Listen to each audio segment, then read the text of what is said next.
right. Welcome, everyone. Good afternoon. I am Professor Caterina Semendeferi, the Director of Undergraduate Studies for the Department of Anthropology. I would like to welcome everyone, the students, the alumni, the family, my colleagues, our staff. It's a great pleasure to have you here. Today's event is about sharing with you our honors thesis. Students worked very hard on this for the whole year. And then after the presentations are done, we're going to move over to the next short part, which is going to be an award ceremony to recognize excellence and student achievements. Please be mindful that we are recording the event, so keep that in mind as you maybe move in and out the space. And without any further delay, I would like to just remind you that we have 6 presenters today, and I would like to invite Shannon, the first presenter, take over.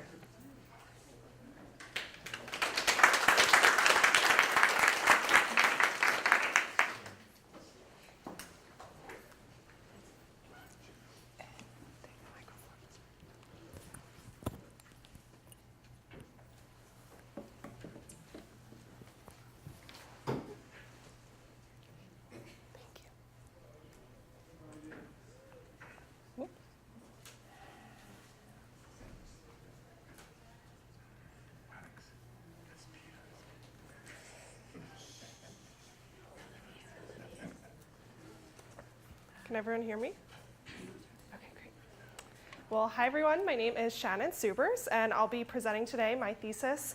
And my thesis is called The Lonely Ape, Social Flexibility in Orangutans and Its Implications for Captive Populations. And my thesis mentor is Dr. Shirley Strum. So the inspiration for this research came from a conundrum that I encountered pretty early on during my literature review. From everything that I had read and heard, I knew that in the wild, orangutans are considered to be what we call semi-solitary. So it only seemed logical that in captivity, this inherently semi-solitary creature would not adapt to living in social groups. However, during my literature review, I found little evidence suggesting that the orangutans are stressed when living in captive groups. And I had also noticed the common zoo practice of housing orangutans together, usually in groups of 3 or more. And after spending over 10 hours observing the orangutans at the San Diego Zoo for one of my class projects, I never saw any evidence of aggression or stress behaviors in this population. So I was wondering, how is it that orangutans can be semi-solitary in the wild, but social in the zoo? So this gap in the literature made me question, can orangutans adapt to new social environments in zoos? Why and how are orangutans semi-solitary in the wild, but social in captivity? Is one of the 2 orangutan species better suited to living in captivity? And in this presentation, I am to answer these questions, drawing on the available literature on orangutan social behavior. And for this project, I conducted a literature review of over 50 journal articles and books. I focused primarily on behavioral and socio-ecological studies from zoos, rehabilitation centers, and the wild. So to provide some background, for those of you that may not know where orangutans live, and maybe for those of us that are not so map savvy, so orangutans live on the islands of Sumatra and Borneo, which are comprised of the countries of Indonesia and Malaysia. So we have Sumatra over here, this landmass, and then Borneo over here, this landmass. Sumatra is part of the country of Indonesia, and Borneo is split between Malaysia and Brunei, and Indonesia as well. So in the wild, the social organization of primates is largely dictated by food availability. In general, widely distributed food leads to diffuse social networks because in habitats where food is sparse, social groups are less likely to form because competition between individuals to obtain food would be too high.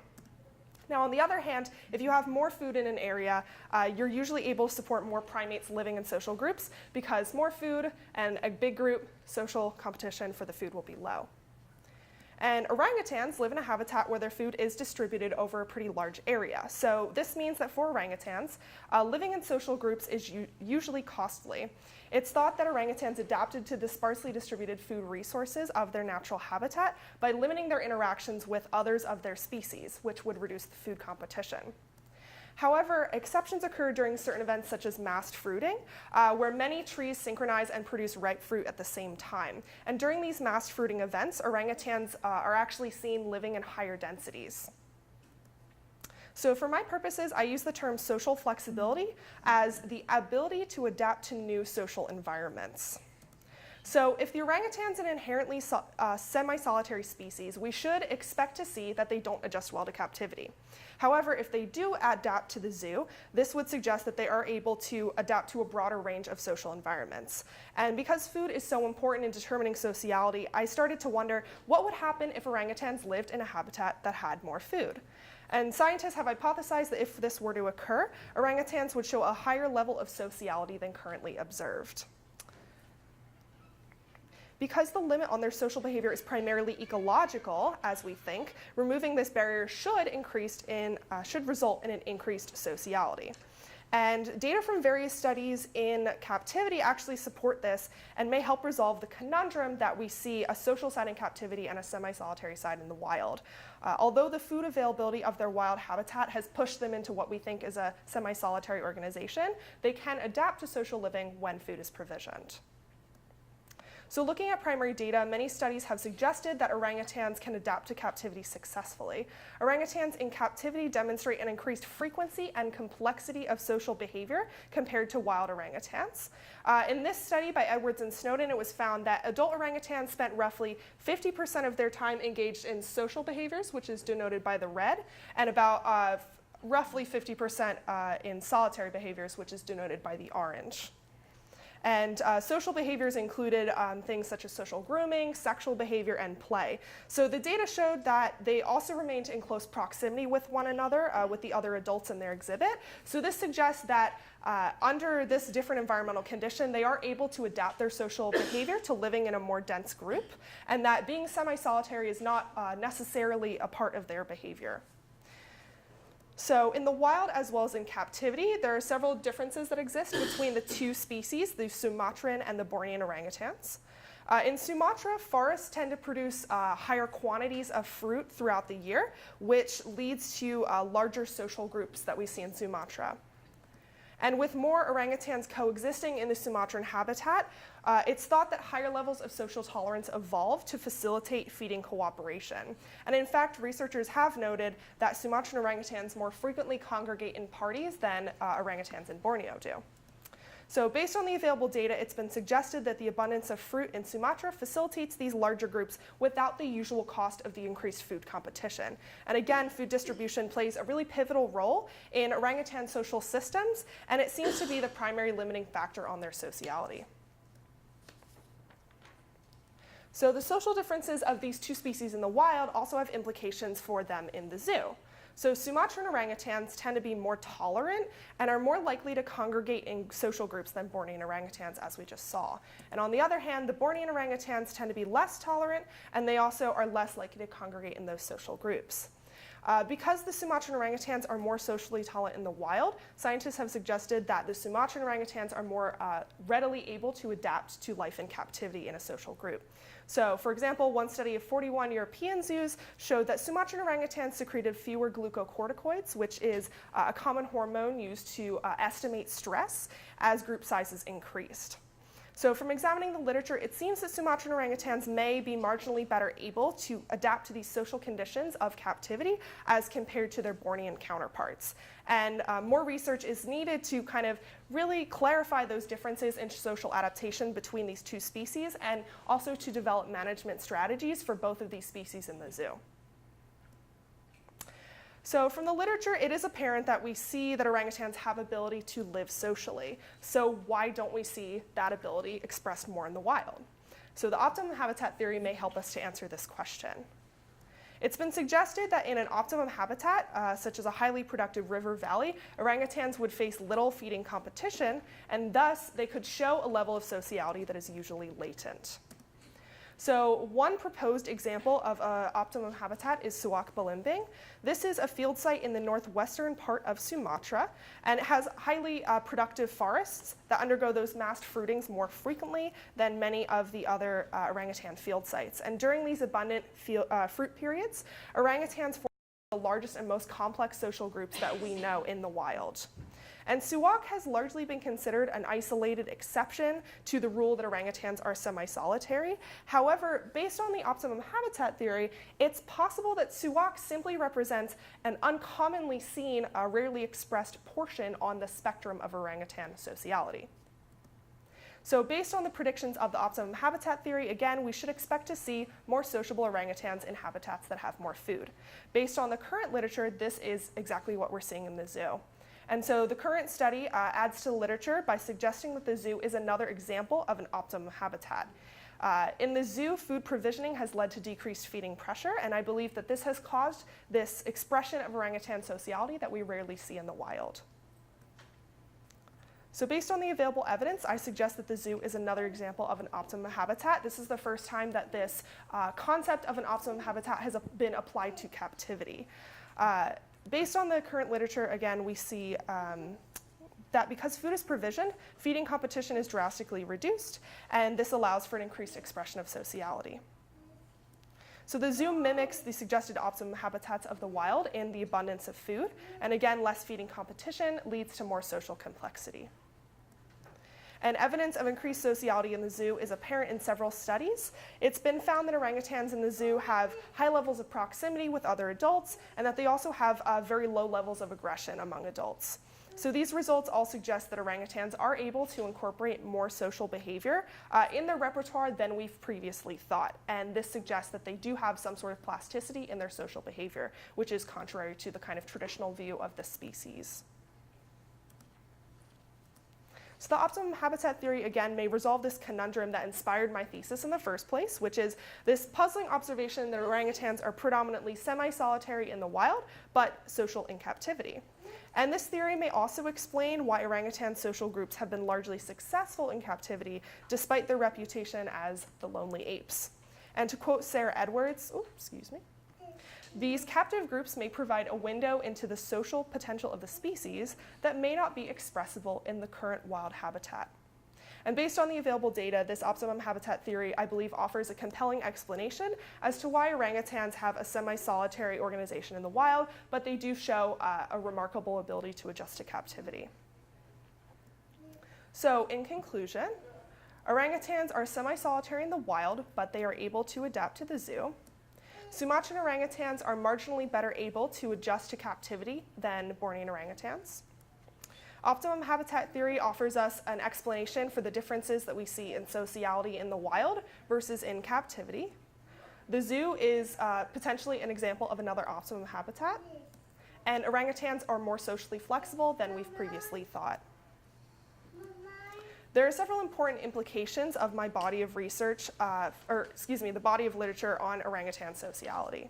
So first, there are very few studies that specifically address social flexibility in this species. So by compiling and analyzing the literature on this topic, I hope to challenge the current discourse that claims that orangutans are inherently semi-solitary by presenting data from both captivity and the wild.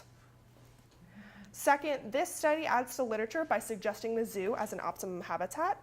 I expand Van Schaik's optimum habitat theory to apply not only to productive wild habitats, but also to productive habitats in captivity due to the provisioning of food. Third, research into orangutan social adaptations to captivity and to the needs of each of these species will improve our management practices in the zoo so that we don't just manage them all the same way. We will be able to adapt to their unique social needs. And this may also help us to understand the evolution of human sociality, as this research connects to larger questions of social flexibility and adaptation among primates, both human and non-human, ultimately helping us to better understand our own primate family and our own adaptive capabilities. And there are several directions that I see for future research. Namely, more studies are needed that corroborate evidence on increased sociality in captivity, particularly quantitative data, because right now a lot of these results are anecdotal or they may be qualitative, and we really do need more quantitative data in this area. More studies are also needed that investigate the social flexibility specifically in orangutans and the evolutionary significance of this kind of plasticity. And because humans show incredible social flexibility, this research may shed light into our own history as a social species. So I'd like to thank Dr. Shirley Strum, my thesis mentor. I'd also like to thank Katerina Simon-DeFerri, our undergraduate, Director of Undergraduate Studies and our thesis coordinator, and of course my fellow thesis students. Thank you. Does anyone have any questions? That picture of the orangutan with the what seemed to be a stick. They actually, I'm not sure of that specific behavior because they typically, they don't swim. So typically in the wild, we don't see them fish. Yeah, I'm not sure of that specific behavior. Yeah. It's a great picture. Practicing as a Yeah, so are the orangutans found in the zoo rescued or from like wild, or are they bred in captivity? And how would that make a difference in their social structure? Yeah, that's a great question. So here in America, when zoos are accredited by the Association of Zoos and Aquariums, which, if you go to San Diego Zoo or most of the large zoos around the country and a lot of smaller ones as well that you may have grown up with in your hometown, those are all accredited by the AZA. And the AZA sets in place a lot of guidelines, and you have to be basically evaluated by an auditor every few years or so. So in any of those zoos that are AZA accredited, especially here in the US, they will not be wild orangutans. So typically they are bred in the wild. I believe I had a picture at one point of Aisha, who is the baby orangutan at the San Diego Zoo, and she was actually born there a few years ago. So like Janie here, she was born in the zoo. So typically they're either born in that zoo or they're transported from other US zoos kind of on like a trade or loan system. I can't speak for all zoos because obviously some zoos, they don't have that accreditation. They may not have as sound or ethical practices. But to address the second part of your question, the underlying social capabilities should theoretically be the same for the whole species, whether or not they lived in captivity or they grew up in the wild. So I did part of my research on the rehabilitated orangutans. Those are the ones that are out in Malaysia and Indonesia, and they basically have been put into captivity and then they get them back out, and it takes a little while for them to adapt, but they can also adapt, which I kind of took as some more evidence of social flexibility. All right, I think that's all we have time for now, but please, if you have any more questions, feel free to come up to me later. Thank you.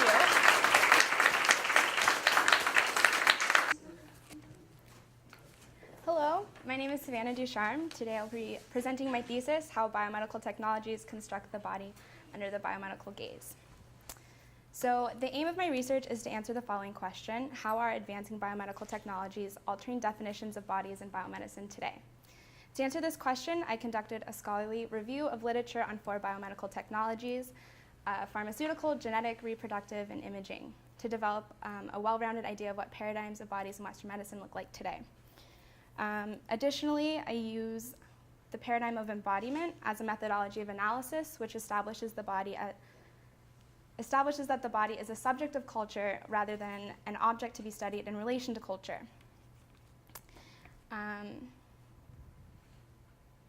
Most of the literature I consulted was written by scholars of anthropology and history, so my perspective takes on anthropological and historical frames of analysis. So why ask this question? I am fascinated by the ways in which our physical bodies shape our social worlds and vice versa. During my second year here, I took ANSC 148, Global Health and Cultural Diversity, with Professor Janice Jenkins. I learned about her work with Salvadorian refugees and the ways in which they experience anxiety somatically. I had never thought about how cultural understandings of illness influence the treatment of patients and experiences of illnesses before. I was so intrigued and have been ever since. I've come to believe that how we think of the body inherently informs how we act and behave. How we define bodies reflects how we define ourselves. These definitions are not passive, impartial to the happenings of the world, but come to shape the many ways in which we structure our society and ultimately how we treat people. As my mentor, Dr. Thomas Shortass, has written, of course we have bodies, but there are multiple modes of embodiment and styles of bodily objectification that are crucial for understanding of culture. But where do ideas about the body come from? Well, one source is biomedicine. But what exactly is biomedicine? It is also known as Western medicine, given its origins in Anglo-European medical discourse. However, it is the most prevalent medical system throughout the world today. Living in the United States, it is likely the only medical system you know. When you go to the hospital or to your doctor for a checkup, you are experiencing and participating in biomedicine. Other medical systems include Ayurveda and traditional Chinese medicine, which are still prominent in many parts of the world. However, they operate under different guiding principles. In comparison to other medical systems, Western medicine has deep foundations in the principles of the natural sciences, drawing on the empirical information derived from them. Additionally, it has a low tolerance for other paradigms, a rigorous methodology requiring highly trained and educated individuals, and a strong claim in the material basis of knowledge. Another significant defining feature of Western medicine is its dependence on and confidence in technology. Biomedical technology, from medication and prosthetics to fMRIs and microscopes, play a substantial role in defining, detecting, and treating disease. However, to analyze biomedicine from an anthropological perspective, I kind of had to flip it on its head. It's not only a medical system, but a cultural system as well. Despite Western medicine's claims to universality and positivist knowledge, it is nonetheless a human endeavor with its own biases and beliefs that influence how it operates. In this sense, it is also a cultural system. I use culture here to refer to a theoretical category that constitutes culture as both a system of symbols and practices, drawing on the work of William Sewell Jr. I do not assume that culture is a static entity independent of outside forces. Rather, I use culture here to denote the system-like use and production of meaning that is both upheld and transformed through practice and education. In How Medicine Constructs Its Objects, Byron Good contends that Western medicine constructs human bodies in specific and cultural ways through the process of learning how to see, talk, write, and think about them through education. Physicians come to conceptualize bodies in ways that are culturally distinct and not inherent. This is an important aspect to grasp, as it demonstrates that biomedicine operates within specific paradigms that are passed down, maintained, and transformed. One way that these paradigms are transformed is through technology. As I already said, biomedicine has a heavy reliance on technology. In considering biomedicine as a cultural system, technology is a crucial tool given that it informs biomedical knowledge and is used on and within the physical body. It is also a mediator between the physician and the patient, as well as between the patient and self and the patient and society. The key role technology plays in Western medicine means that it is neither neutral nor autonomous. As Margaret Law and Kim Nguyen assert in An Anthropology of Biomedicine, the science of biomedicine is actively constructed by technology. Early conceptions of mind-body dualism became a foundational basis for how Western medicine defined the body, specifically as a machine. This machine-body metaphor not only put the individual's physical body at the center of biomedicine, but also sparked the investigation and innovation of technical tools to analyze, identify, and treat diseased bodies. Historically, as biomedical technologies have advanced, they've enabled physicians to further objectify patients' body by honing in on smaller and smaller parts of their anatomy. This does not mean that it has not gone without being challenged. Biomedicine's claim to objectivity has been critiqued as too reductionist. So as biomedical technologies increasingly advance, are they continuing to support the division between mind and body in medicine? Is the definition of the body as a machine still upheld today?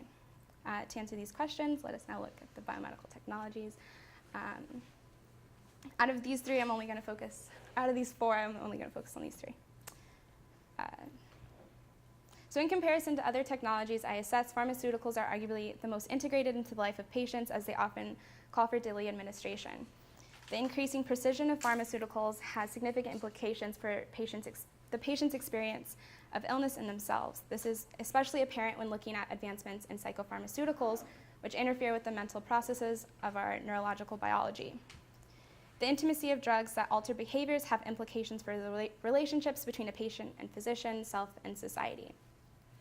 One of the most striking examples comes from Human Pharmacon, Symptoms, Technologies, and Subjectivities by Gio Bial. He illuminates the consequences of an increase in pharmaceutical access accompanied by a decrease in qualified physicians in Brazil, showing the implications for patients during a time when drugs are cheaper than labor. He tells the story of a woman, Katarina, originally seeking mental health services to handle a stressful home environment. She becomes trapped in the medical system. Being misdiagnosed and overdrugged to the point that she becomes medicated for the side effects of multiple drugs, Katerina develops a new self-image. She expresses this by combining her first name with akinton, a drug she was prescribed that is used to treat Parkinson's disease, which she did not have, to catkine, illustrating the role medication can play in identity. Katerina's experience exemplifies the tension that unfolds when the biomedical model treats the individual as an object rather than as a subject, demonstrating the dualism within medicine. However, Katerina's suffering also shows the increased intimacy of biomedical technologies as they are increasingly implemented into domains of health such as mental and psychological.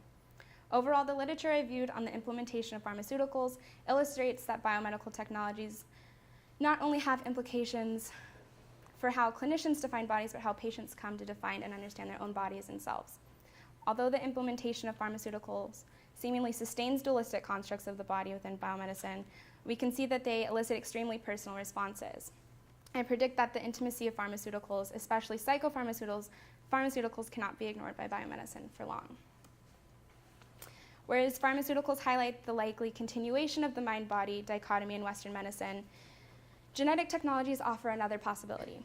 As genetic technology is rapidly progressing, it is becoming an area of biomedicine in which the body is coming to be redefined despite uncertainties.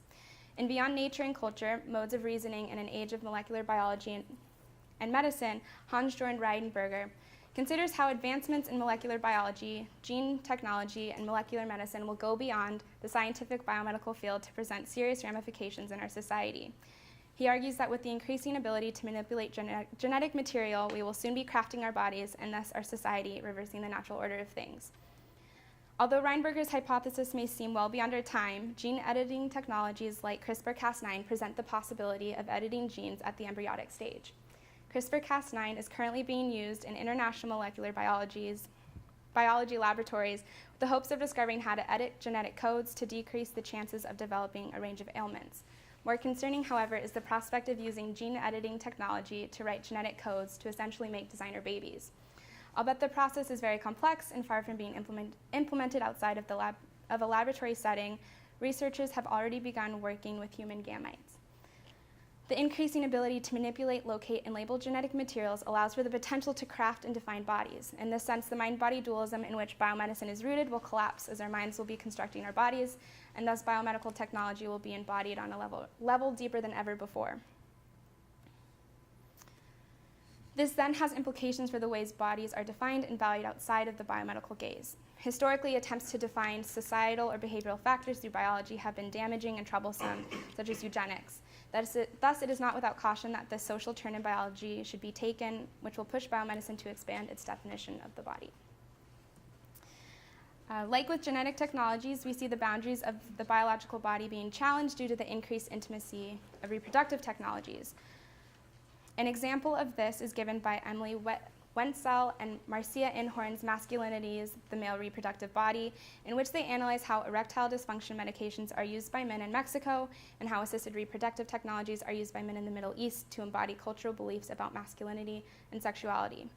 The authors argue that these technologies are used to aid men in developing, restoring, and maintaining culturally valued ideas of masculinity, enabling them to physically and emotionally embody a masculinity that may otherwise be unattainable, such as in the case of male infertility. Wenzel and Inhorn conclude these men's search for medical help was not intended as a simple biomedical fix for broken biology. Instead, it is often a quest for particular forms of embodiment that facilitated effective relationships that would reciprocally define their individual manhood. The literature on reproductive technologies shows that as biomedical technologies are progressively being integrated into the lives of people, they are simultaneously bridging the gap between the poles of the historical mind-body dichotomy in biomedicine. Reproductive technologies are connected to intimate and complex aspects of life that push the boundaries of the medical body. ARTs are not implemented to treat a life-threatening disease, but to obtain sociocultural desires, values, and identities. The medicalization of infertility made possible by advancing technologies blurs the lines between the biological and social body. So in conclusion, technology is advancing. As we push to make our technologies progressively more efficient and capable, we simultaneously increase their intertwinement in our everyday lives, which is especially apparent in biomedicine. This increasing intertwinement has implications for how we live, act, and think about ourselves, perhaps even more so when sanctioned by the biomedical field, which has undeniable authority in society. So returning to my original question, how are advancing biomedical technologies altering definitions of bodies in biomedicine today? I predict that we are witnessing the beginnings of the dissolution of dualism in Western medicine, as biomedical technologies are executed to reconcile both biological and social realities. This may be considered an optimistic, even naive stance given the deep roots dualism has in biomedicine. However, biomedical technologies are becoming more intimate and involved in the socio-cultural lives of patients, shaking the foundational assumptions of Western medicine. So it can no longer overlook or ignore the nuanced complexities of the intertwinement of biology and society, of the body and mind. So as biomedicine comes to medicalize issues beyond the biological realm, it must expand its definition of the body to account for the social realities and lived experiences of patients.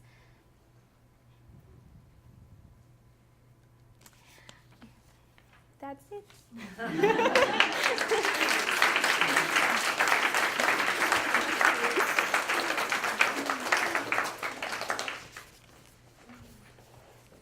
Questions? Yep. So the mind-body dualism is the success of psychopharmacology precisely the opposite of that? I mean, if you can affect the mind Right. with a small little molecule, Right. then you very much kind of join the body energy. Right. But yeah. That's it. That was what was hard in dealing with this. It's how do you say, oh, biomedicine, it's been very successful. That's why it's so prevalent. But at the same time, these technologies are really powerful that we can create that can really change people's lives. And so I think biomedicine is starting to acknowledge that and realizing that we can't just, drug someone and let them go on. We have to try other methods first or really figure out what works for each individual.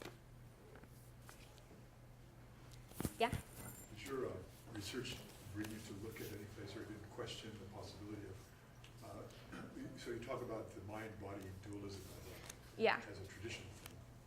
Are there places where people don't? No, I mean in Western No, I discourse. understand that. Okay. I understand that. I'm just wondering whether your research drew you to think about or to consider any places where people may not share this tradition. Yeah. Well, in trying to define biomedicine, you have to you compare it to other forms of medical systems, and something like Ayurveda is much more holistic and doesn't necessarily just focus on the physical, biological body. So, yeah. We're done.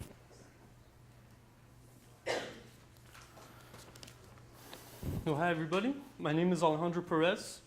I did my senior thesis project on the commercialization of Wixárika religious items. My mentor is Dr. John B. Haviland, and oh yeah, I have to clarify. So the Wixárika have been campaigning for us to use their actual name. They've been known as the Huicholes for the longest time because that's the name that the Spanish gave to them. But since they've been campaigning for that to change, that's the name that I'm going to go by. Though forgive me if I accidentally slip out Huichol, because that's just a bad habit. So here we go. Wait. Okay, so I've been fascinated by this Mexican tribe for a while now, probably several years. My family's from Mexico, from Western Mexico specifically, and one time we met these vendors. They weren't a Wixárika themselves. They were mestizos, young, whitish-looking couple that were selling these beautiful crafts. One of them, all along this guy's right here. And they didn't just sell it, showed it to us. They were like, oh no, this tells stories. All of these symbols are related to gods and shamans and all of these things. And of course, I was impressionable and I was hooked. From that point on, I was hooked and I wanted to find out.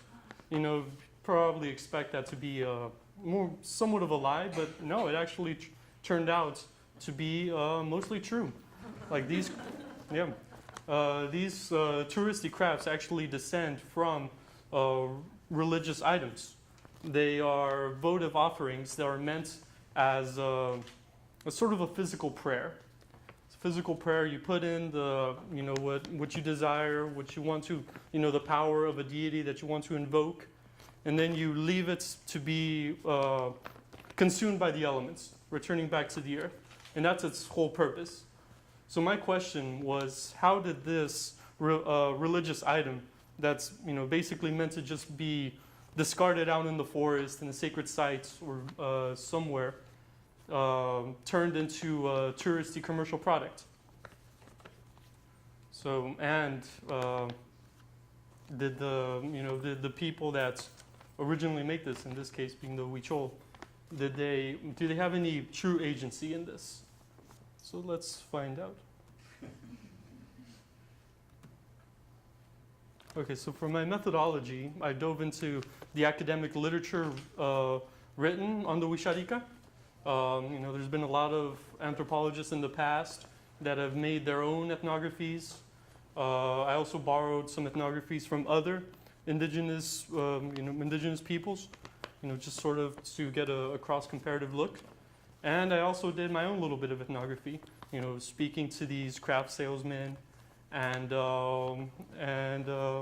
professor of, let's see, what was he a professor of? Anyways, he's one of the few doctoral candidates. Like I made a mistake here. He's not a PhD yet. He's still a doctoral candidate, but he's one of the few doctoral candidates that hails from the Huixarica homeland. And he has a whole command of the culture, and he was really willing to help me out. So he was one of my more important cultural consultants. So to understand how a religious item, becomes a commodity, I borrowed this model from sociologist Lauren Fisher. She studies Aboriginal art, which is actually pretty comparable. The Aboriginal art is considered by many to be the longest the oldest continuous artistic tradition that's around the turn of the century, was adopted by modern Australian culture. So she created this binary right here called the art anthropology binary, and this is how each side ascribes a value to these items. The artistic merit assumes the autonomous individual. The artistic merit values crafts by its aesthetic, intricacy, and difficulty in design, its scarcity, and the artist's name recognition. And it disregards cultural context. Like, it doesn't matter where it comes from as long as it's pretty, is basically what it's saying. And then the anthropological merit, which assumes an autonomous cultural matrix. The anthropological merit values crafts by the meaning, purpose, or significance related to the original cultural context. The simple act of studying something for academic purposes automatically gives it a monetary value. And each side accuses the other of intellectual wrongdoings. The anthropologists accuse the artist of distorting and corrupting culture by taking art out of its original context and focusing on superficial aspects. And the artists accuse anthropologists of treating people as objects. Treating people as objects that need to be studied, and not allowing the individual artist to escape their cultural framework. But as with many binary models, usually doesn't really fit too well in the real world. So that's why I decided to borrow another model from an Argentinian anthropologist. Do you guys have this problem? Nestor Garcia Conclini. He criticizes both anthropology and sociology for a number of reasons. Let's see. though instead of using the arts and anthropology binary, he uses sociology in place of arts, because they both have a very similar view on the individual and its role in the art market. So instead, he proposed the idea of hybridity, where individuals, and well, particularly indigenous individuals, navigate a space between what we would consider Western, urban, modern, whichever word you choose to use, and their more traditional lifestyle.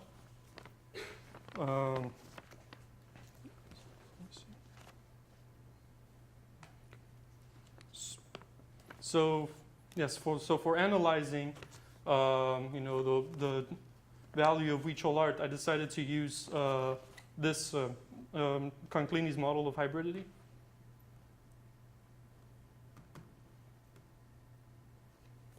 But first, I guess I sort of skipped over, who are the Huixarica?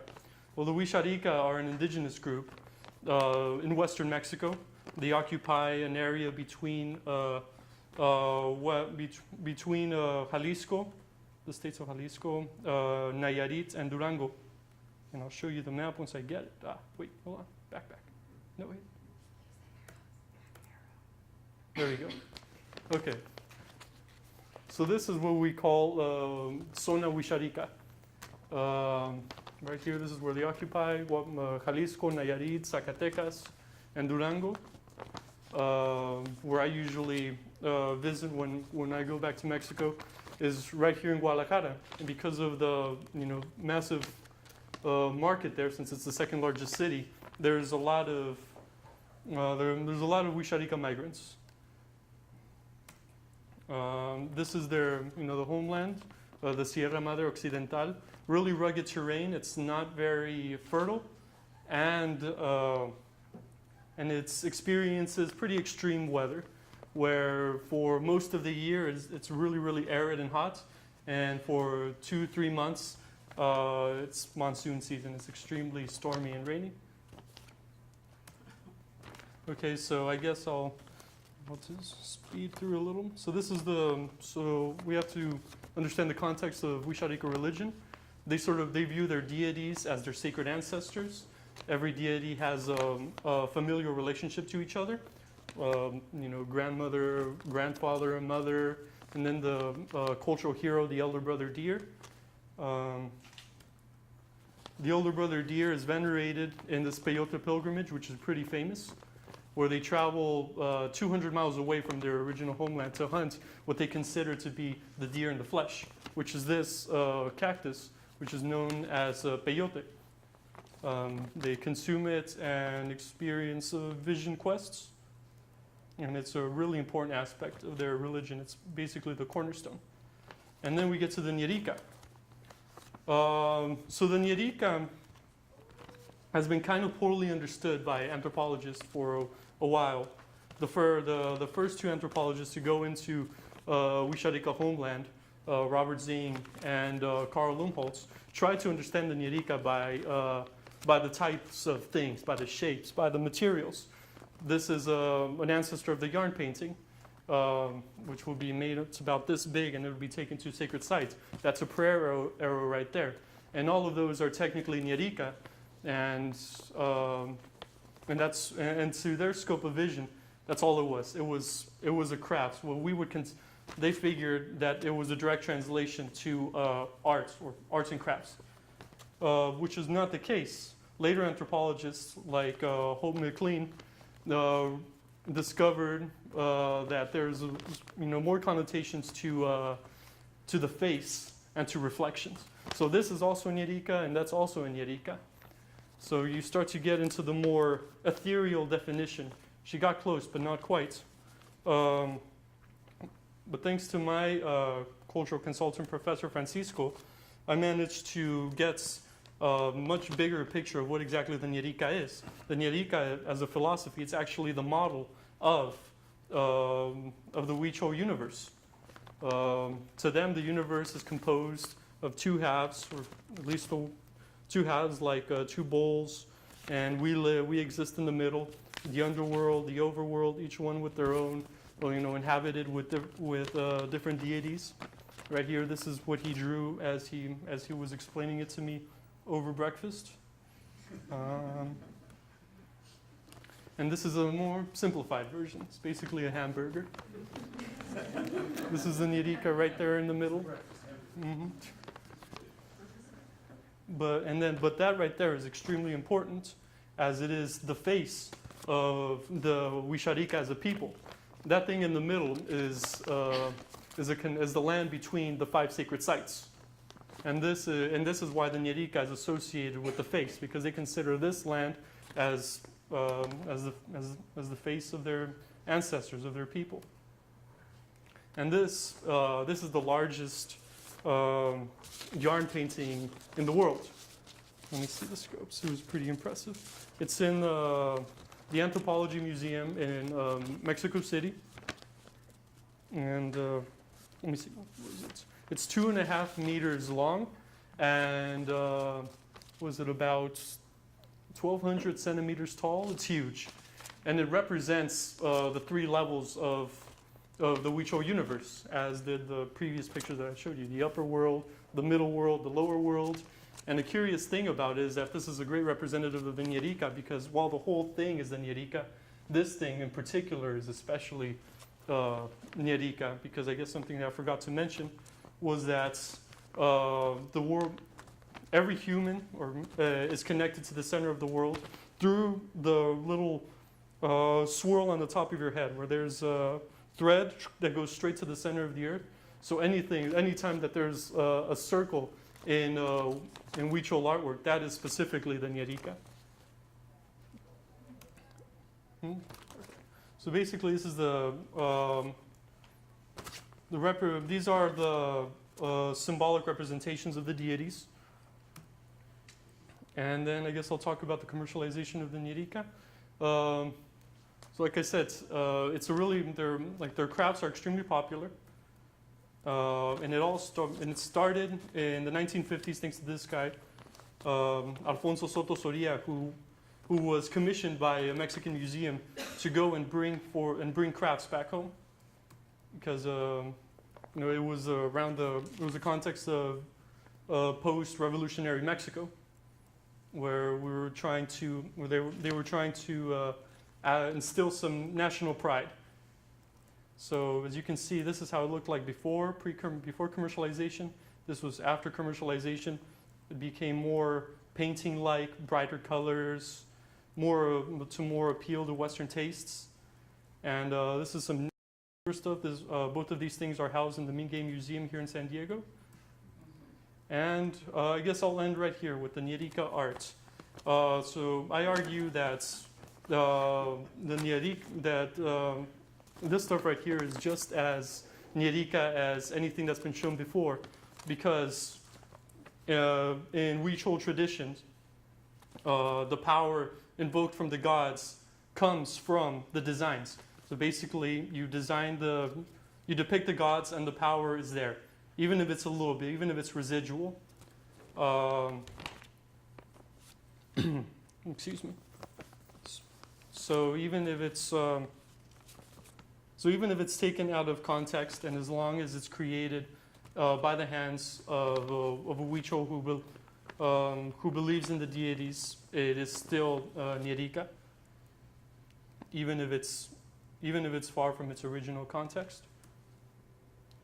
So I just said that. Okay, so this is. So I'd like to thank my mentor, John Haviland, the director of this program, of course, Caterina. He isn't here, but I thought I should mention him. Professor Francisco, and of course my thesis cohorts. I don't have much time, but does anybody have any questions? So, does that mean no time at all? Maybe one question. Okay. Yes, sir. You showed that beautiful piece of artwork in the National Museum of Anthropology in Mexico. Mm-hmm. I was wondering if you might talk about the political program of those upper rooms and how the Wixárika and the use of their commercialization of modern art fits in it. On the one hand, for example, there's nothing at all on living Nahuatl Mm-hmm. people because they're the unmarked category. They're presumed to be understood. Mm-hmm. The Maya are displayed entirely in terms of resistance movements, Mm-hmm. while all of West Mexico is lumped into Wixárika and the economy of art. And I'm wondering what your thought is on that. Oh, well, that's actually pretty interesting. From what I've read up, is that they chose the Wixárika because of their abstract designs, which did not incite any like subversive political ideas. Because at the time, like especially with Diego Rivera, that was all the rage. So to avoid invoking any sensitive indigenous issues, they they stocked the Western Mexico side with the naturally abstract artwork of the Wixárika. It was basically a move to avoid stirring any sentiments, especially in that time where it was the 1960s, right? Yeah, it was a pretty hot time for indigenous issues.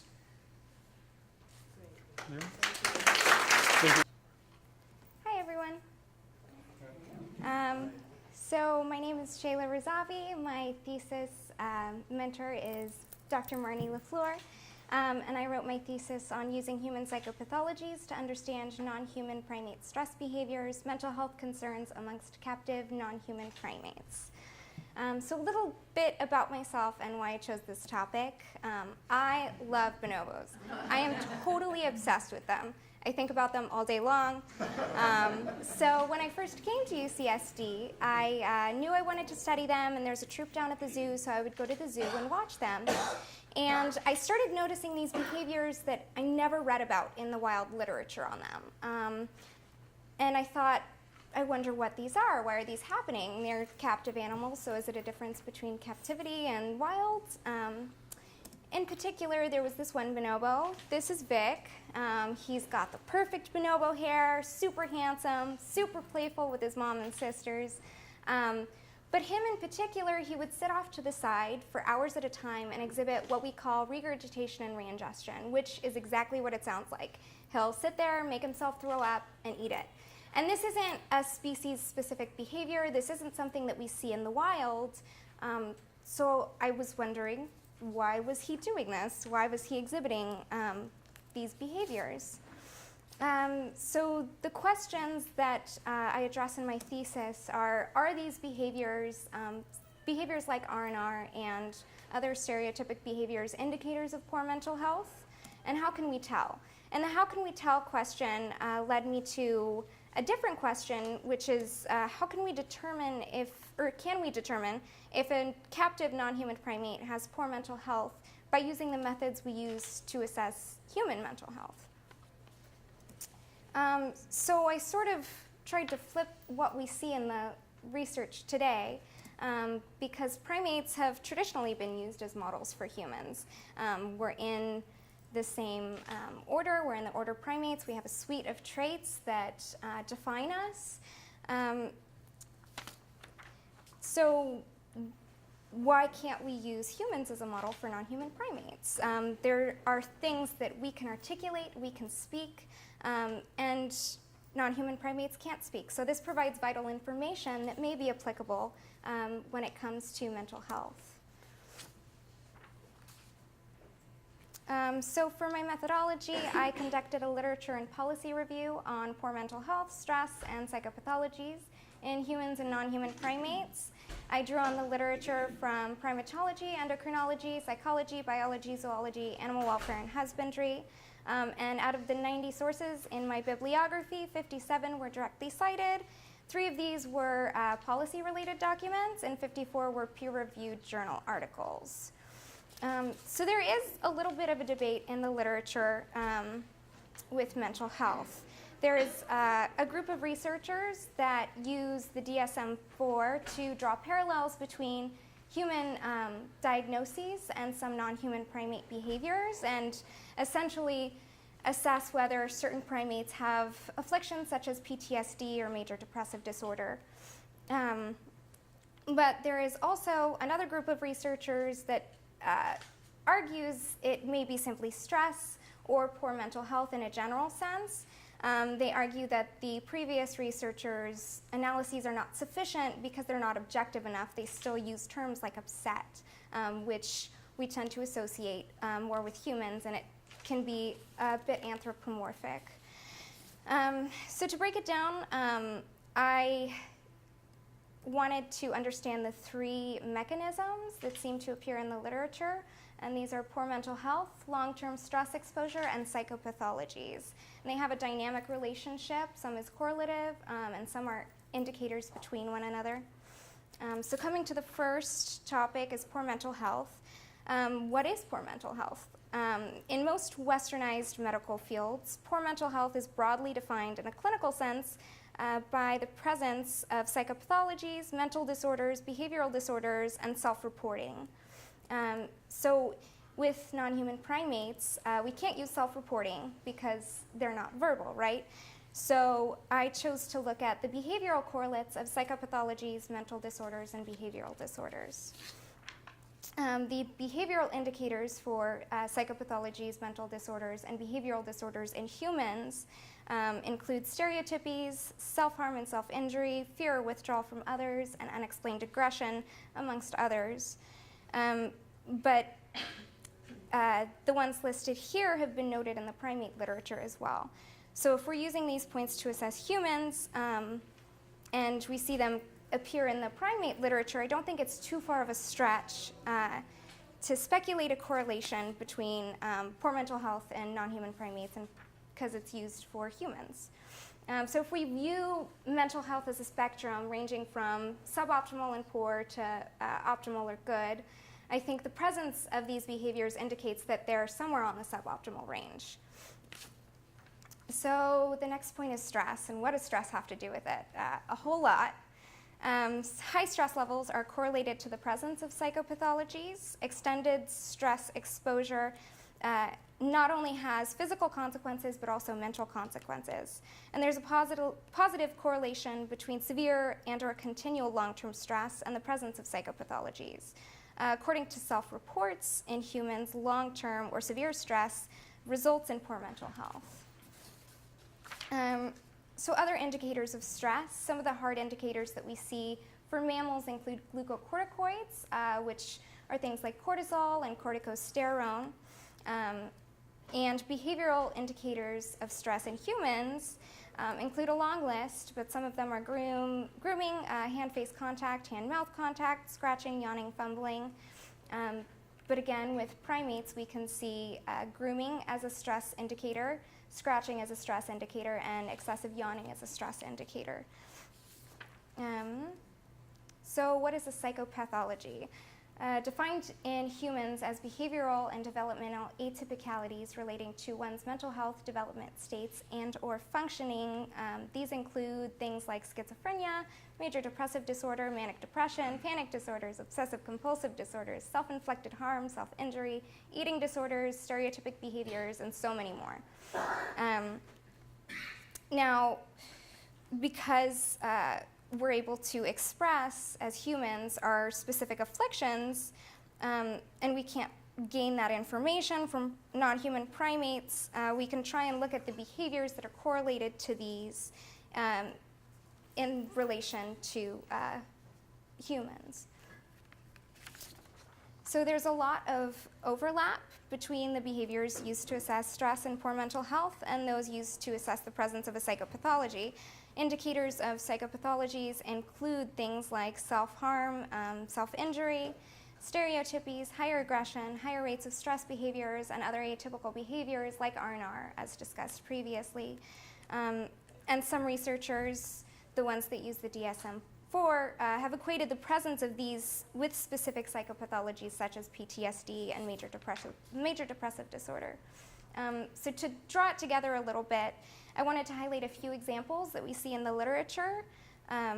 While diagnosis of psychopathologies in non-human primates is debated, there are specific instances that I think shed a bit more insight. So in the case of rhesus macaques in a laboratory environment, They were monitored for 1 year before a move and after a move to a new enclosure.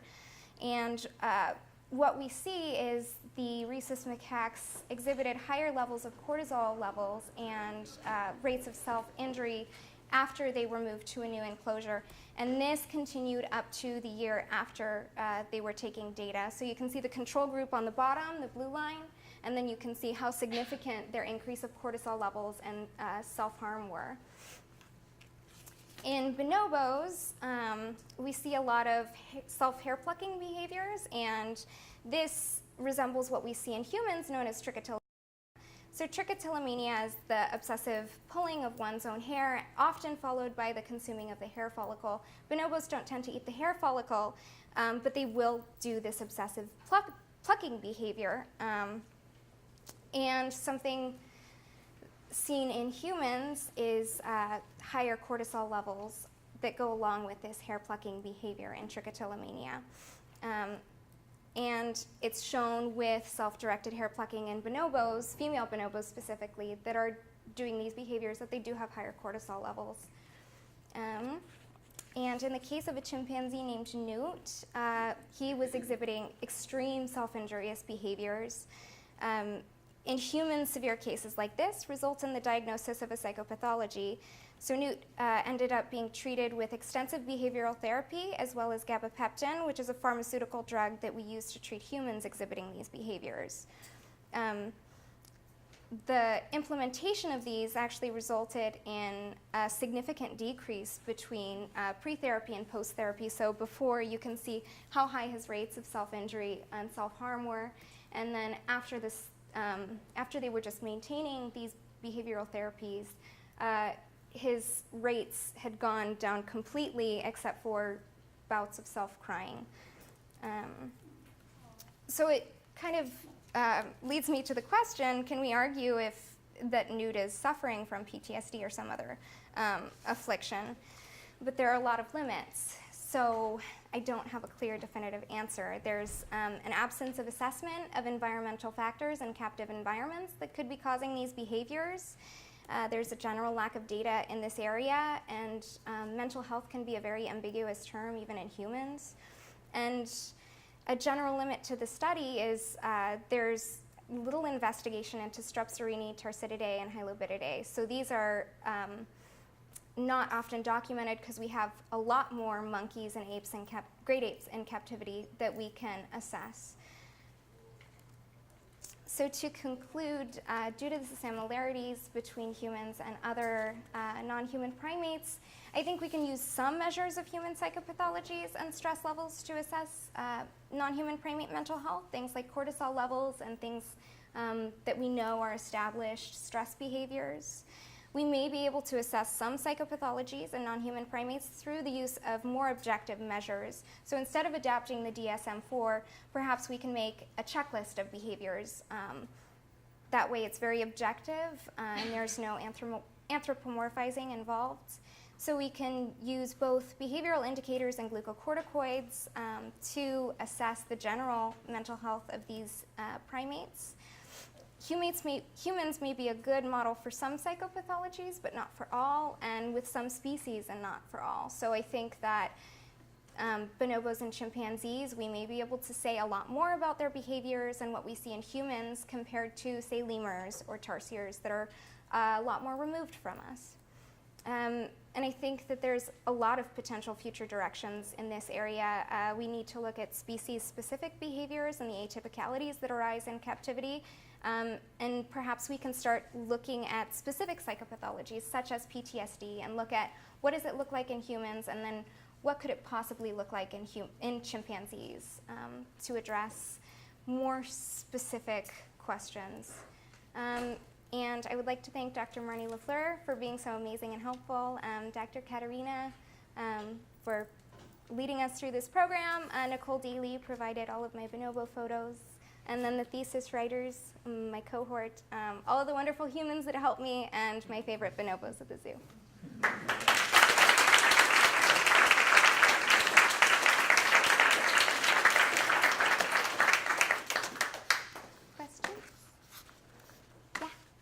Do you think that the physical, I know that we're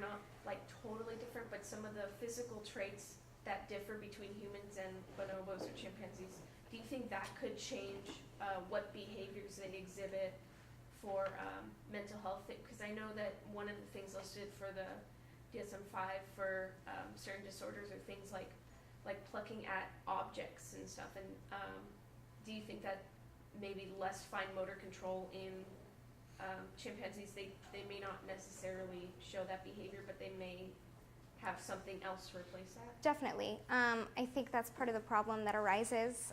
And I really like the idea of using humans as a model, but things like motor control, things like species-specific behaviors, all influence it. So it's, yeah. Yeah? You mentioned chimpanzee need to cry. Uh-huh. To my knowledge, emotional shedding of tears is unique to humans. Do you happen to know how they define crying? Was it whimpering? They didn't give a specific definition.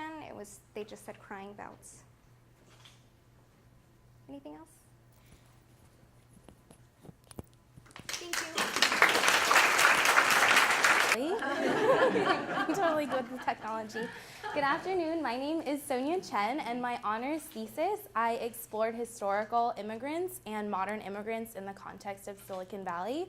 My thesis advisor was the amazing Dr. Joe Hankins. If I were to rename Silicon Valley as we know it today, I would name it the Valley of Dreams, because I believe this is a more fitting moniker than any name the region has had in its past and in its present. I hope to make a case for this name today and to explore the limits America has put on immigrants who have called this region home. Located in Northern California, about 20 miles south of San Francisco, the Santa Clara Valley is currently the home of Silicon Valley. The geographic valley itself is composed of 3 counties: Santa Clara County, San Mateo County, and Alameda County. I was born and raised in Alameda County, and growing up, I was always fascinated with my community's cultural and ethnic diversity, and I was really humbled to see how hard people worked to live in the Bay Area and to make a life and a fulfilling life for themselves.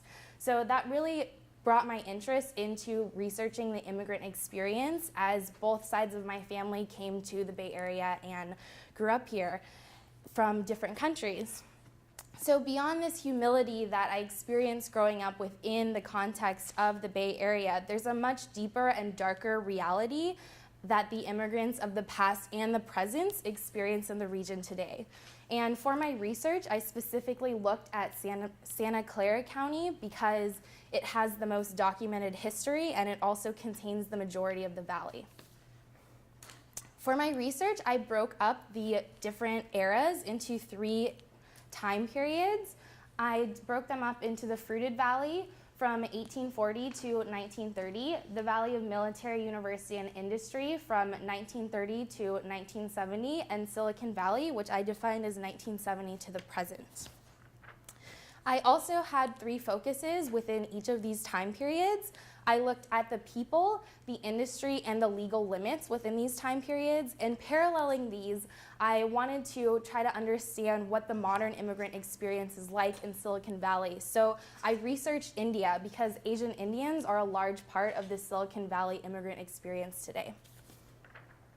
So the first era is the Fruited Valley from 1840 to 1930, and I defined it starting from 1840 because that's when the gold rush started to happen, and there was a lot of migration that came to California specifically at that time. This time period is characterized by mass population growth and also horticulture.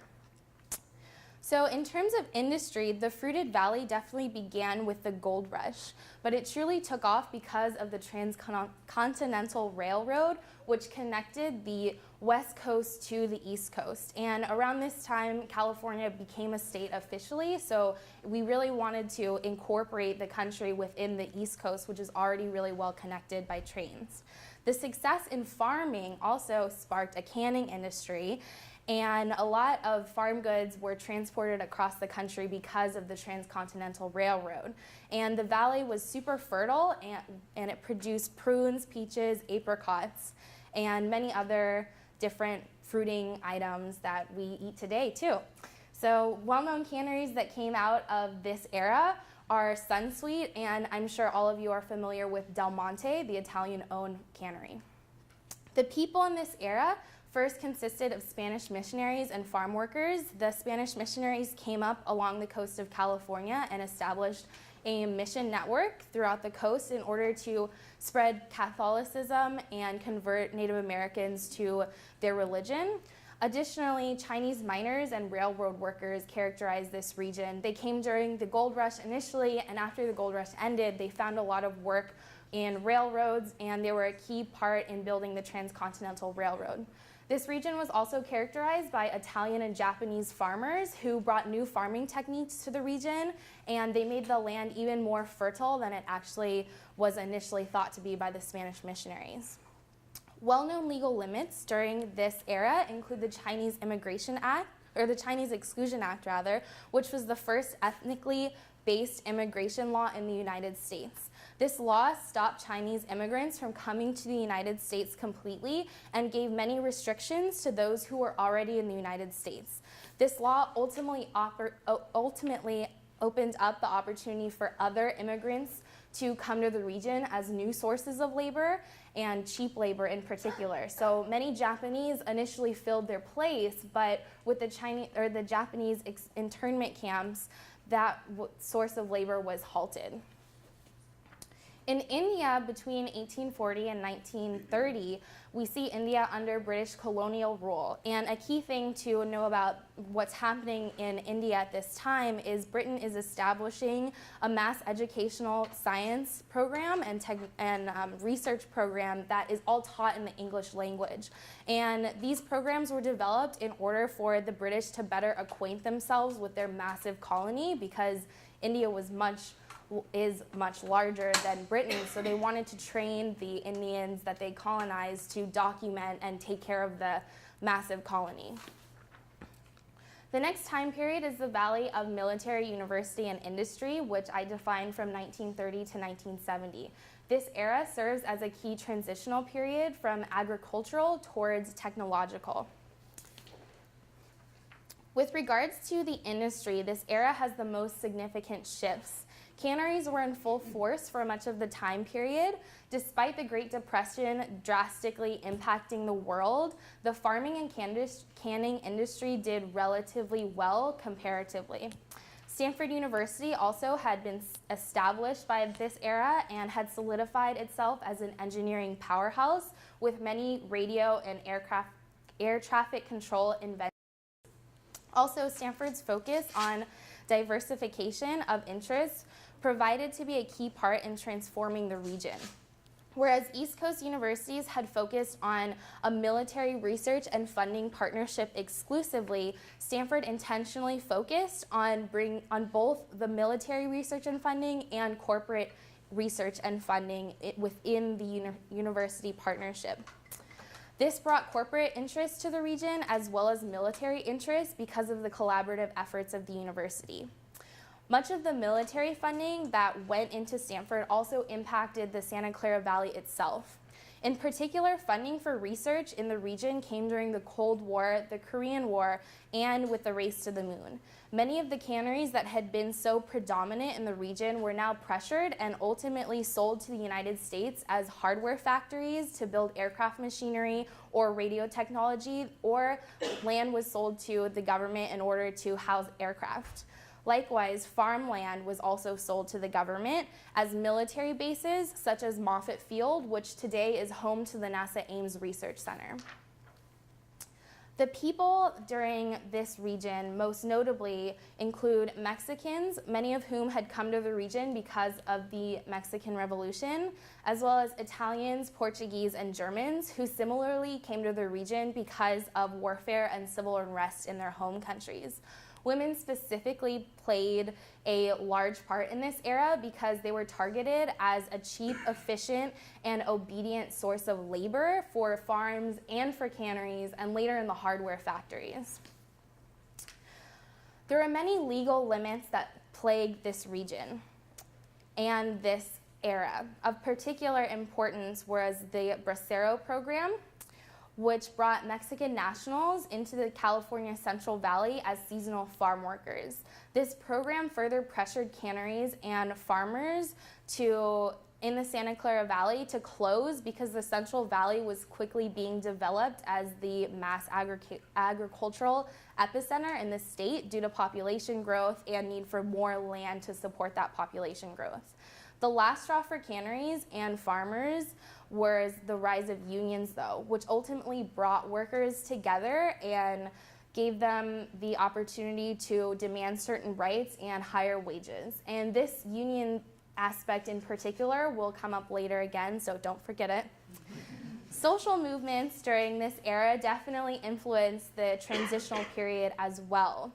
The civil rights movement brought Title IX.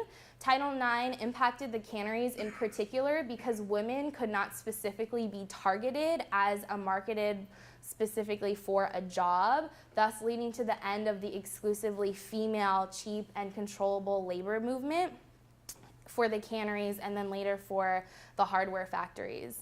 The 1970s as well brought the fuck the system social movement, which also influenced the region because it brought a new way of thinking outside of the box and reapproaching ideas in innovative ways, and this would be key for the next era of the region.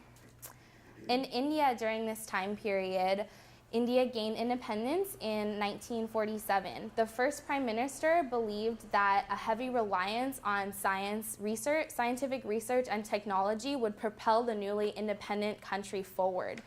So written into the constitution of the country is the Indian Institute of Technology Act of 1961, which established a multitude of nationally funded universities that focused exclusively on STEM disciplines. Out of these university systems have come and continually come generations of highly educated and skilled workforce. This brings us to Silicon Valley today, which I define as 1970 to the present. The military, university, and industry era set the stage for this, and there was a shift towards development that we see. We also see that hardware factories began moving to cheaper developing countries such as Tijuana and Indonesia because of the social movements that happened in the previous era. Also, Stanford engineering is on the forefront as Silicon Valley begins to emerge. Silicon Valley truly evolved in accordance with the need for software development. The personal computer introduced a whole new era of humanity as an intimate machine entered our everyday lives. The personal computer required software development. I would distinguish hardware development from software development, as hardware being the physical computer chips, whereas software is what the computer chips have the capability of doing. This only was heightened by the age of the internet, which brought mass connection between the globe and between individuals, and also the smartphone revolution, which added a whole new layer of mobile software development. So today, the laborers that we need in Silicon Valley are highly educated, technically skilled, and innovative in thought. There's also a lack of qualified labor in America. The GI Bill gave a generation of men and women coming back from war the opportunity to pursue a college education for free. However, there was no requirement for those taking advantage of this opportunity to pursue a STEM education. Additionally, Midwestern universities frequently lacked military funding, which meant there was less of a focus on STEM because STEM requires a lot of funding for it to actually be developed within a university setting. This brings us to India, which in the modern era lacks basic infrastructure and social objectives in the country, such as highways, reliable healthcare systems, and basic primary education. It has the highest illiteracy rate in the world. This has been a factor in highly educated, technically skilled laborers leaving India in search of infrastructure and social services that will meet their needs. The legal limits of Silicon Valley have sought to alleviate much of the labor needed by establishing laws that will benefit the technology industry. Most notably, the Immigration Act of 1990 implemented the H-1B visa program. This H-1B visa is a company-sponsored visa that brings specialized and educated nationals from outside of the United States to work within its borders. The program has many limits for the people who find themselves supported by this visa, though. Most notably, the compensation rate is at a national rate rather than a regional rate. So a Java developer working in Silicon Valley who happens to be from India and is sponsored by this visa is going to be paid much less than his direct counterpart who happens to be an American. Additionally, there's no unionization within this H-1B visa program, so there's no collective bargaining within the individuals who are sponsored by this visa. Also, there's a 6-year max stay, meaning that the individuals on this visa who hope to pursue a green card are automatically eliminated from that opportunity, because in order to be qualified for a green card, you must reside in the United States for a minimum of 7 years. This brings us to the American dream. And in examining these 3 time periods, the pursuit of the American dream is really brought into view. However, there are many evident limits to who is allowed to dream this dream. Ultimately, in each of these time periods, the industries change, yet the legal limits of who is valued within the Santa Clara Valley remain. With regards to the Asian Indian immigrants today, we see that their educational experiences have left them upwardly mobile and also transmigrant, meaning that they can choose where they want to live and they have the flexibility to seek work elsewhere because the technology industry is not centered within Silicon Valley itself. Despite these, Asian and Indian immigrants who find themselves in the Santa Clara Valley also are not able to pursue green cards and they can't unionize, so they're further limited to how they can express their voices and how they can experience and validate their experiences. Ultimately, the American dream today is only accessible to people who America values, and who America values changes with time. With regards to the name the Valley of Dreams, it is a seemingly fitting moniker because anybody can dream, but dreams frequently do not translate into reality. Even when you are deemed economically or socially valuable, such as in the case of the highly educated and skilled immigrants in Silicon Valley today. This research has left me with one question unanswered with regards to how we value those who dare to dream the American dream today. And I truly believe that this question can only be answered by everyone in this room in a collective way. And this question is, in our highly globalized world, who are we not going to value and why? Thank you.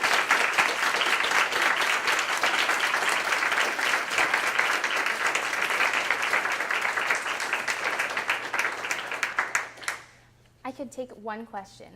Who's the lucky one? Okay, I saw your hand first. Speaking to the American dream, and in the beginning you did a juxtaposition with India and the development of Silicon Valley, and you gave some demographics of immigrants to the region. And my question is, over the course of your research, what did you find anything about the role or the agency that the pre-existing people in the region played in the development of Silicon Valley? Pre-existing as in Native Americans? Indigenous people. Okay. Yes, so for my research, I exclusively wanted to look at immigrants who were coming once California was established as a state, and looking beyond that was just out of the scope of my research, and it was very difficult to not address that in many ways and not address that there were indigenous people who were in the region.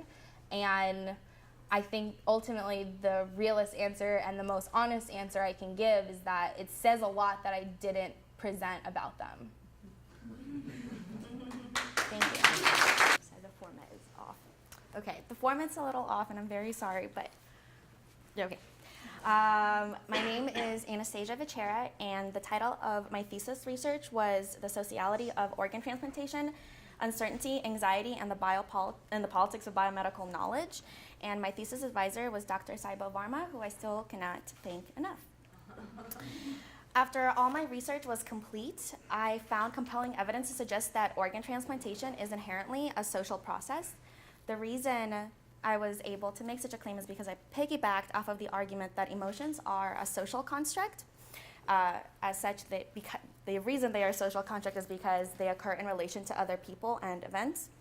That said, I looked into the emotional experiences of two populations, the first being abroad organ donors, those who have sold an organ on the black market, and the North American transplant recipients who have either experienced live donation or are presently on the national organ transplant list.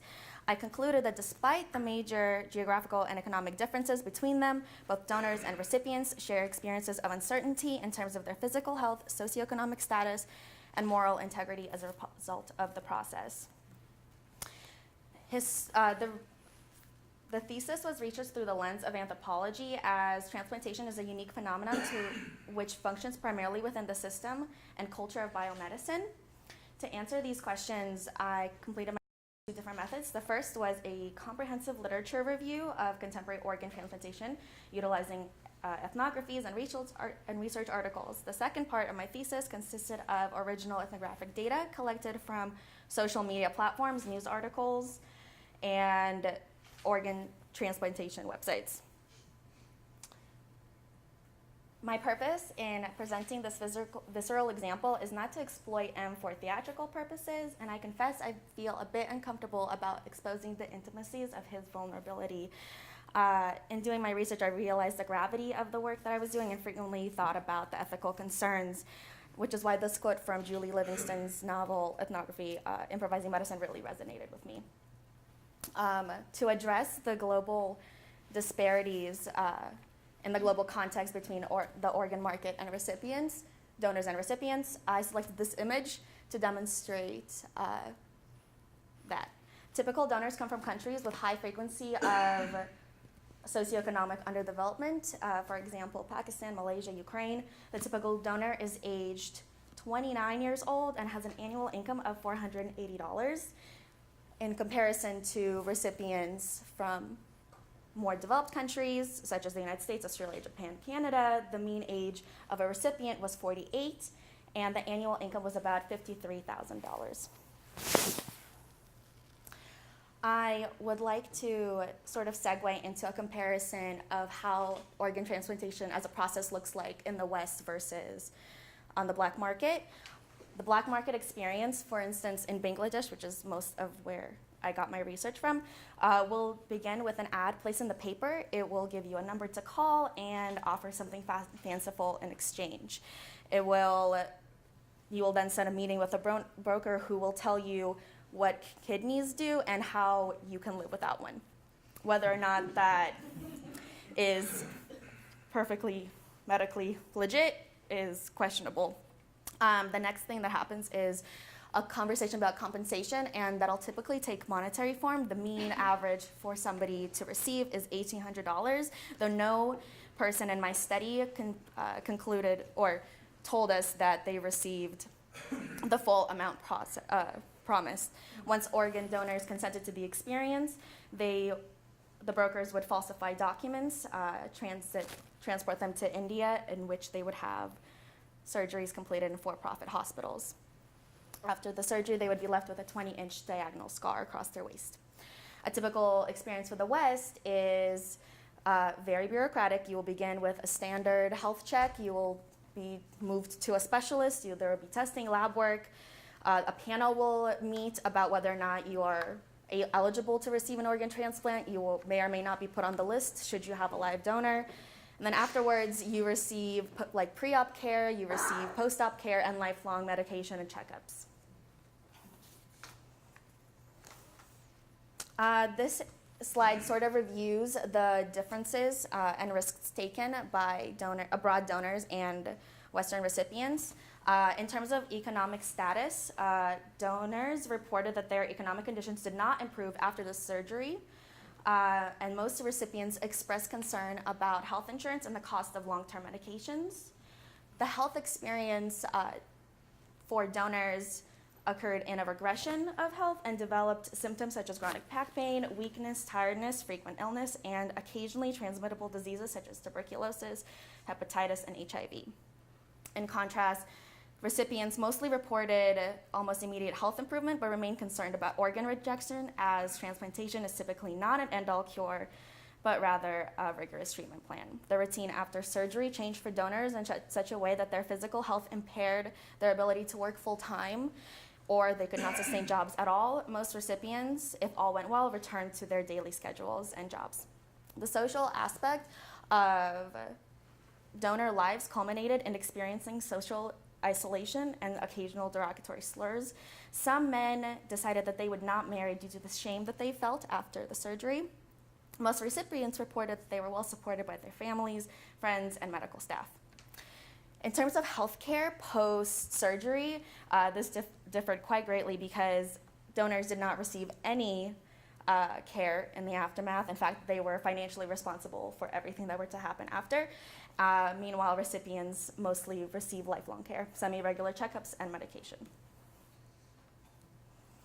To localize the phenomenon, I looked into the way organ transplantation is a pressing issue today. I learned that in the United States alone, there's 118,000 individuals that wait as potential organ transplant recipients on the list. For many, this represents a life or death predicament, as an estimated 22 individuals pass away each day due to the insufficient supply of organs available. Because US law renders the sale of organs illegal, the decision to donate must be altruistic. There are gray areas in the legality of transplant tourism. While there are gray areas in the legality of transplant tourism, organ trafficking is considered a crime globally. Most organs are procured from cadavers, while only a fraction of individuals receives them from living donors, including from a thriving black market of organ sale, which generates over $1 billion in revenue each year, which seems like a little, but I feel that criminals are not super forthcoming about the amount of money they make. Okay. So this is my ethnographic data, and in the gap I saw in the existing literature is that the emotional and psychological experiences of both donors and recipients was not addressed often. So in my ethnographic research, I collected the narratives of 41 individuals, 12 donors, and 29 recipients. Once I had all their statements, I coded them into 16 categories, though this showed me that the section regarding recipients was significantly more detailed, which is why for the rest of the project, I only focused on Western recipient experiences through Facebook, news articles, blogs, and transplant organization websites. My data had some limitations, and to begin, the amount of information gathered varied depending on the person that was posting, and it varied in terms of the amount the person was posting. So somebody could have posted one thing, meanwhile somebody else did a 140-page entry. The mean age of all the recipients that I focused on is 32, which is pretty low for organ recipients, but I attribute this phenomenon to the fact that younger generations are just using social media platforms like this more often. And lastly, the emotional experience really depended on at which stage the person was going through. Like I mentioned before, there's really quite a long process. So the severity, stage. Okay.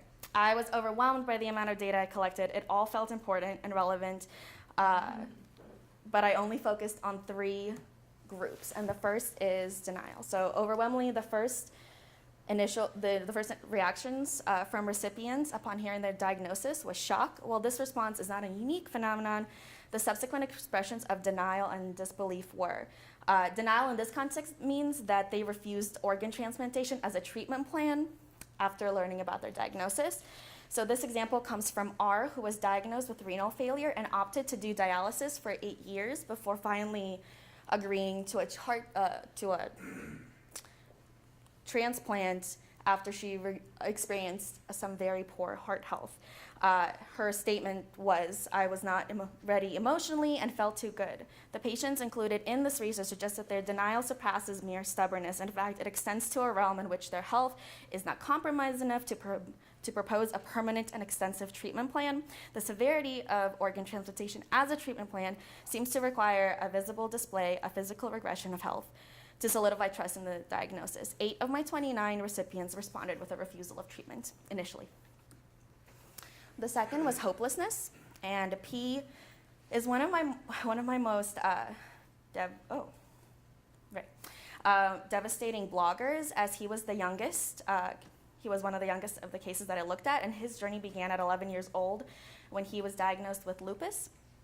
8 years later, he experienced kidney failure once again, and currently has spent 3 years' time on the transplant list. He does dialysis 3 times a week, 4 hours for each session, and he had this to say about his experience. The funny part is that I'm so tired of dialysis.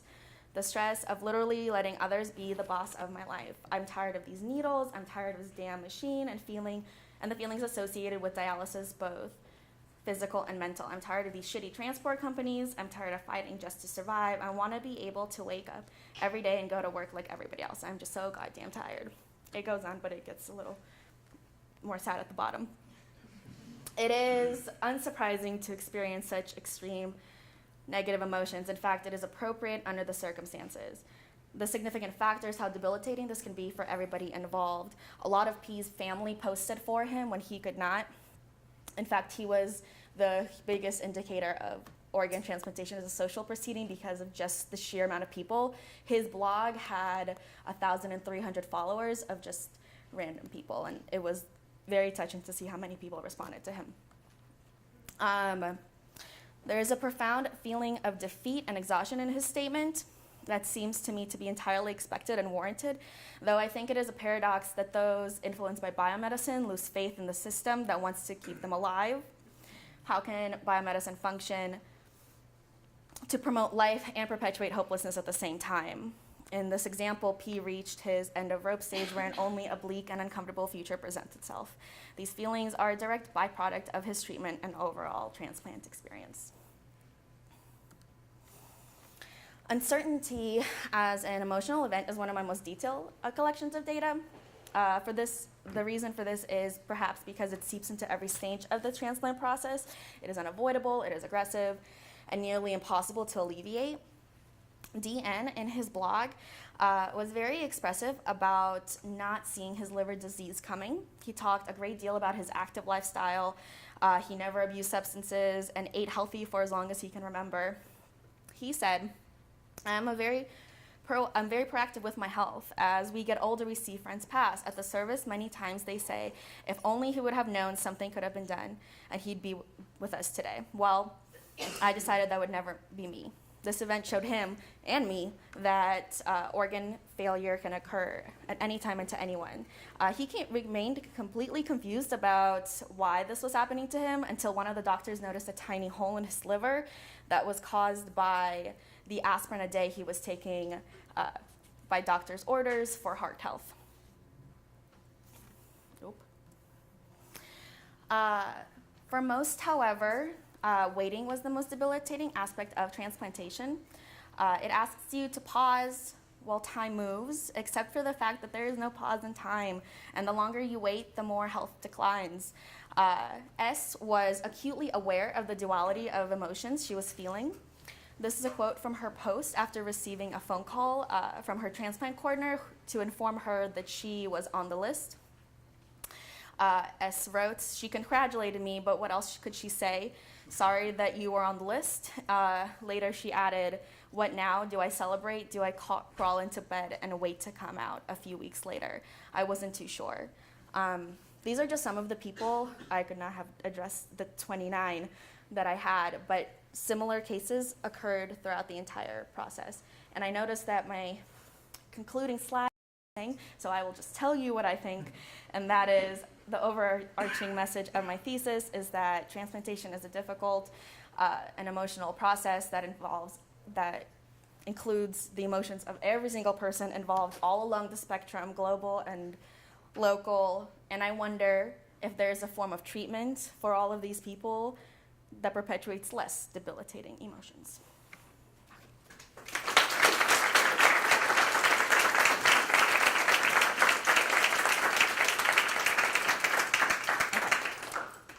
One question is all.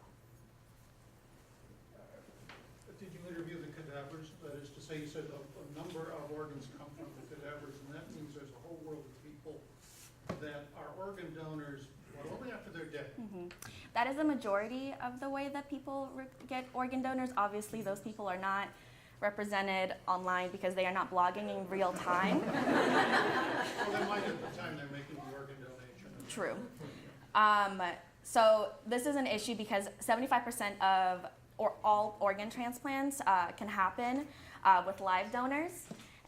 You don't need a cadaver body for about 75% of all of them, despite the fact that we mostly use cadaver bodies for everything. So yes, I did not interview those people. I wish there was some sort of representation, and I wonder sometimes what does it feel like to be the parent of somebody whose organs that you agreed to donate. But the proceedings of organ transplantation in the United States are fascinating. Oh, in Australia, they did a very cool thing where here you have to opt in to be an organ donor after death. In Australia, you have to opt out. So there's a global scarcity that is happening with organs, and there are like long-term solutions, but none that could be as easily alleviated by live donations. Okay, bye. So I would like to recognize our exceptional students in anthropology, and I will start with the Washburn Award for Excellence in Biological Anthropology. We have a long history of giving this award to our students, and this year the award goes to Shannon Schubers.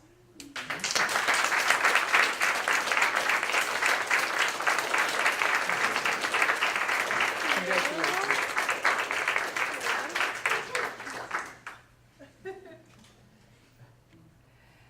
The Robert McAdams Award for Excellence in Anthropological Archaeology this year goes to Rachel Bilchuk.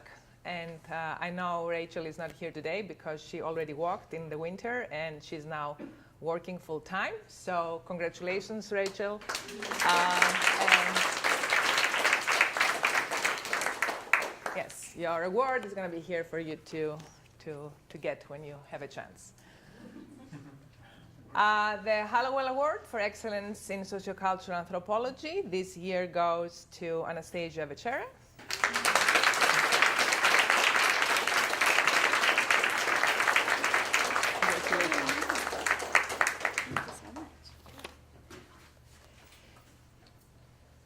And this brings me to our list of students who are going to graduate with honors in anthropology. I'm very, very happy to have worked with all of you. I don't know if Skylar is here right now. Sonia, would you like to come up and get your...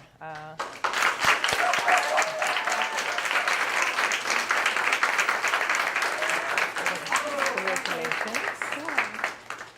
The special cord, that's for you. Congratulations, sweetie. Thank you. The special cord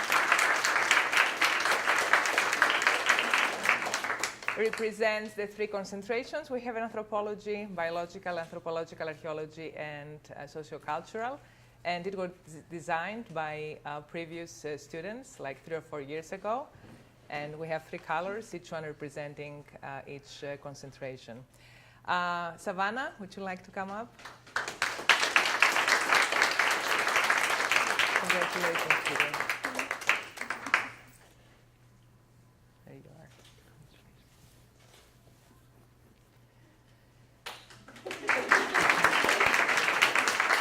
And Luis, is Luis here? No, Alex, Alejandro, can you?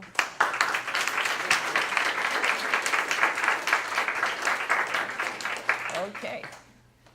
There you are. Congratulations. Thank you.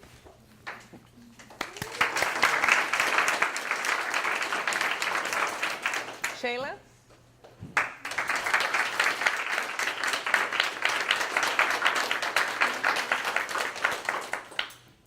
Congratulations, sweetie.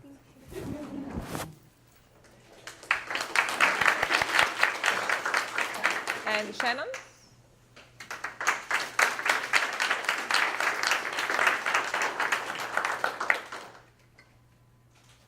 Congratulations. Is Natalie here? Okay, Anastasia?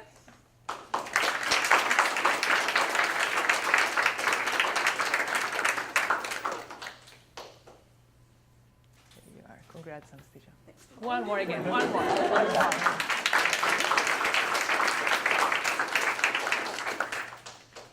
Okay, I would like to just congratulate and thank our students who served as ambassadors of anthropology each year, starting back in the year 2014, 15, 16. And this year, our cohort of ambassadors. We did several events with the students, outreach events. We had various community college students visiting us on campus. The ambassadors represented our department in anthropology on major events on campus, Triton, Transfer Triton, and various other things that we're still doing for the rest of the quarter. So I would like to congratulate you and thank you for your participation in that. And these are some pictures of some of the events, and we hope that some of the students who came and visited us, they will be with us next year and join the department. We look forward to that. I would like to thank the Anthropology Club. You guys are amazing. Isabel, Jessica, Dion, Alex, and so many others who are working with you, and they also helped us out in major events on campus and everywhere. So thanks again for that. There is one more award I would like to announce today. It's the Elisa Stefanacci Award for Excellence in Human Comparative Neuroanatomy. Last year's awardee was Kimberly Greniger. I don't know, Kimberly, are you here? Do you want to come up and announce this year's award?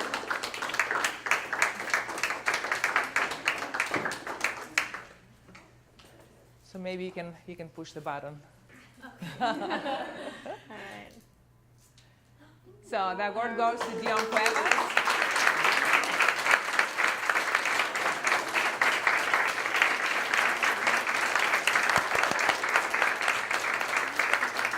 Congratulations, Dion. I have to give you all a hand today. Thanks, Kimberly. Thank you.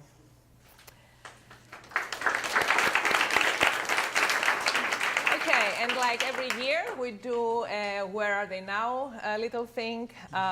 So let me bring up a greeting from Alexis from last year.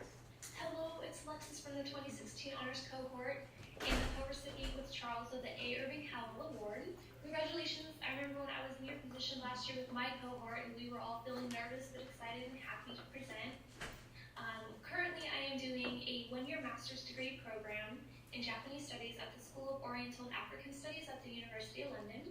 And once I graduate from SOAS, I plan on taking about a year off in order to participate in the JET program and then apply to PhD programs afterwards. And so I wanted to let you guys know that I'm so happy for you and really proud of you.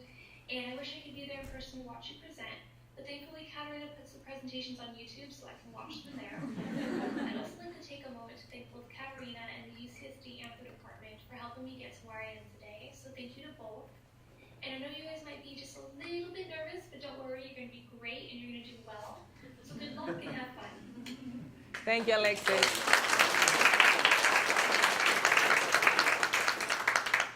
And okay, we have the pleasure of having actually two of our alumni students about to graduate who were here with us last year, Isabel and Charles.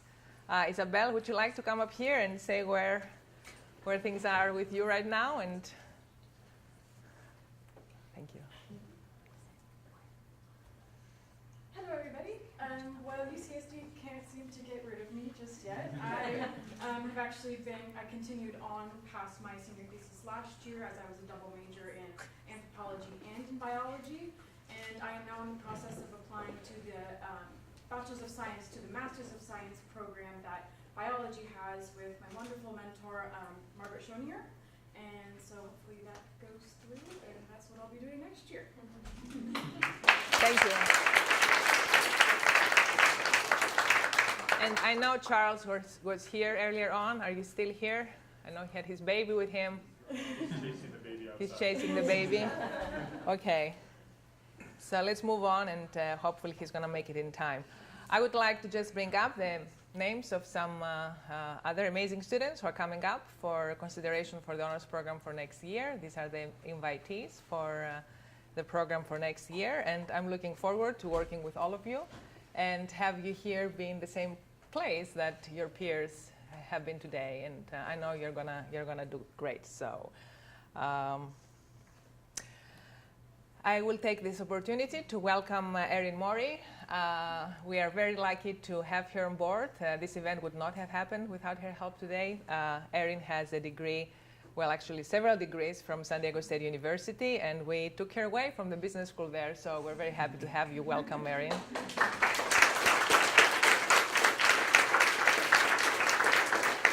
I would like to acknowledge all my colleagues for their work with the students this year. Our staff, you guys are amazing.